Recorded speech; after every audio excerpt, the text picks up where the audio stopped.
Does your team make their targets but you feel like they've checked out? Then this video is for you. Don't be fooled. Silence is not laziness. It's actually self-protection. So you need to do something before it becomes expensive. I had a client struggling about 5 years ago with something very similar. Quarter after quarter, they were hitting their targets, sometimes even exceeding. The CEO was so happy with how the company was doing financially. But about a year after he was my client, he told me that there was just something he didn't know what was going on. Something in his gut that he just didn't feel good. And he knew it.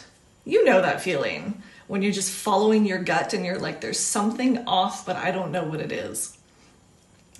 And I asked him, what have you been doing about it? Have you talked to someone? How long has this been going on? He started his company from scratch and he had hired the majority of the first 50 people himself. So by the time he realized something was wrong, they were close to like 200 people.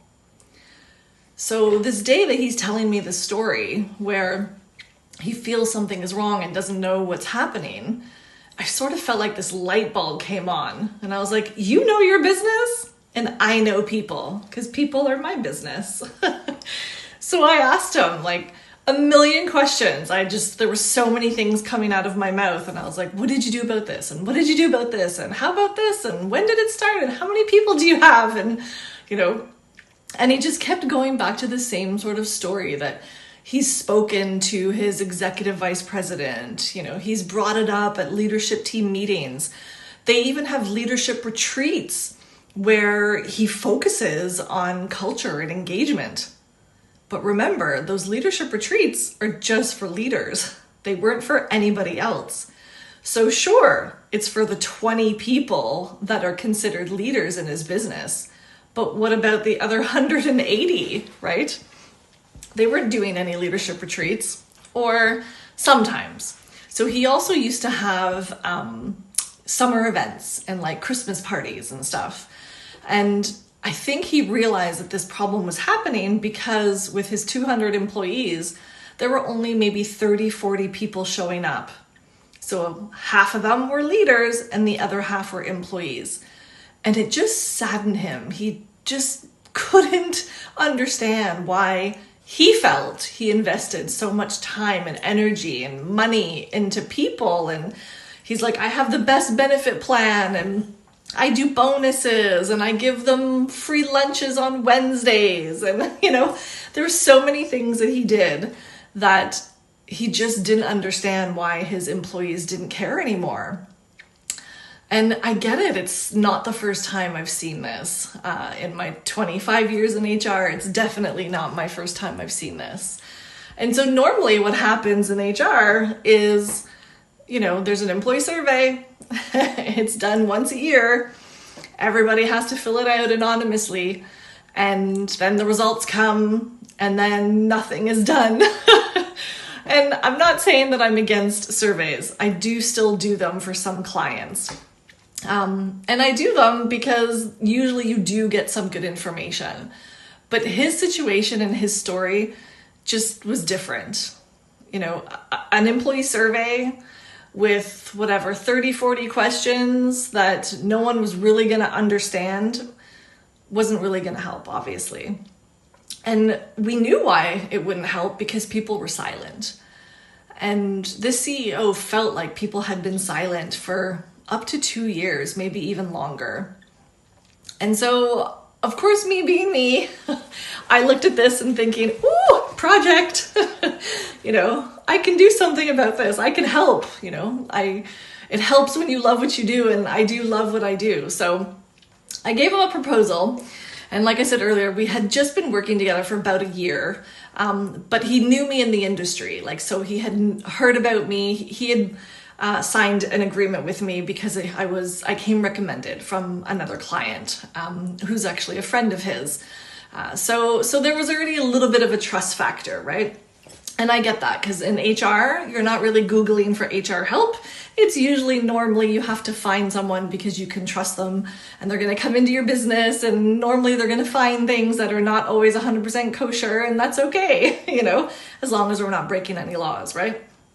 So in this proposal, I asked him, okay, can you give me 3 months? And he was like, 3 months? And I was like, well, if the issue's been going on for longer than 2 years, we really have to figure out what this is, And I knew that I could probably figure it out in a lot quicker than 3 months, but we need to set expectations, just in case.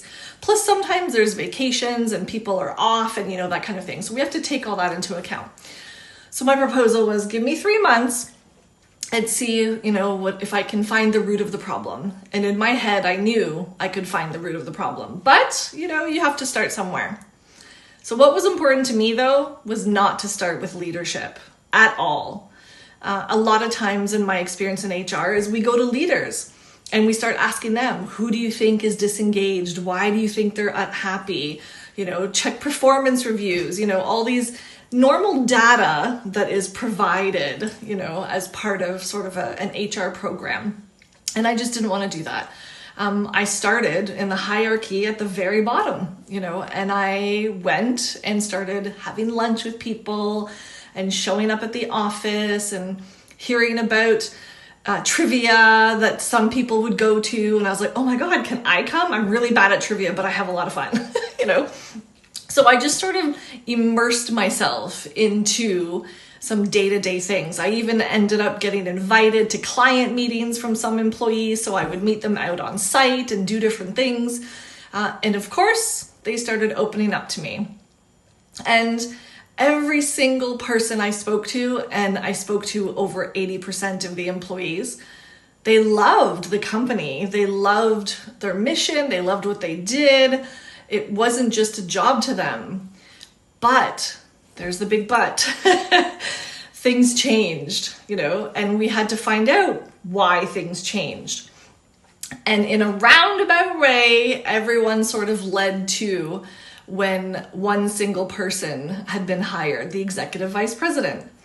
And the executive vice president was supposed to be the president's right-hand person, so that the president didn't have to do everything and he could go and actually build a business and, do some business development and go meet his clients for lunch, do the fun things, that he would wanted to do. But his EVP was sort of putting this weird door between him and seeing the president.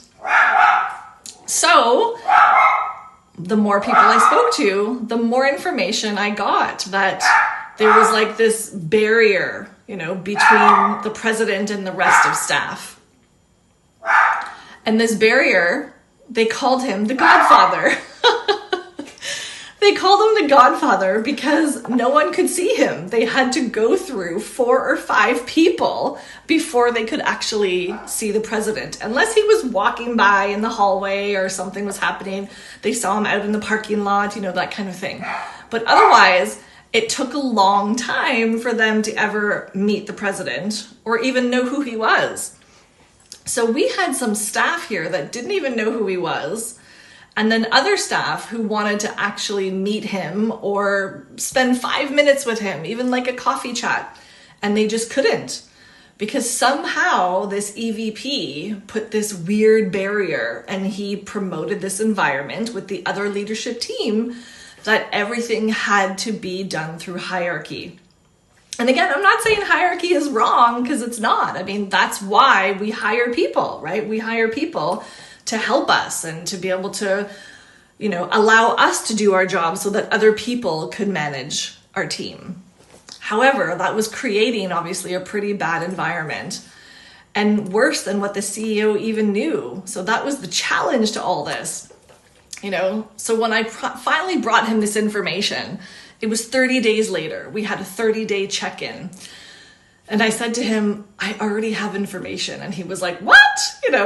And he assumed the worst. He really did, because he thought it was so quick to have actually spoken to over 80% of his staff. And I said to him, you're the Godfather. And he kind of sat back in his chair and he was like, what do you mean I'm the Godfather? nobody can come to you unless they go through the gatekeeper.